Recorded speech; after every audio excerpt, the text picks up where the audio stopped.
বৌমা তোমার পিসি এসে শিগগির বইতে দাও দিদি, বসো বসো বসো। দিদি তোমার আসতে তো কোনো অসুবিধা হয় নাই?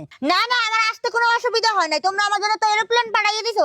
আস্তে আস্তে আমার ঘামাইয়া রোদে শেষ হয়ে গেছে অবস্থা। বৌমা তোমার পিসি মেলেকে জল খাবার লইয়া আসো, আর শরবত বানাই লইয়া আসো। আচ্ছা আচ্ছা ঠিক আছে মা। বৌমা তোমার পিসি মেয়ের একটা মিষ্টি দাও। মা মিষ্টি তো আর নেই, মাসি সব খেয়ে নিয়েছে। আমাকে আর মিষ্টি টিষ্টি খাওয়াতে হবে না। যে 10 দিন আগে এসে বসে আছে তাকেই মিষ্টি গেলাও। বৌমাকে দেখে তো মনে হচ্ছে পোয়াতি। ছেলেকে বিয়েও দিয়ে দিলে বৌমা পোয়াতি হয়ে গেল, আমাকে একবারও জানানোর মনে করলে না। আমি তো ফোনে ফোনে দেখে চলে আসলাম। আমি নাকি আবার এই বাড়ির একমাত্র পিসিমা। বৌমা আসো।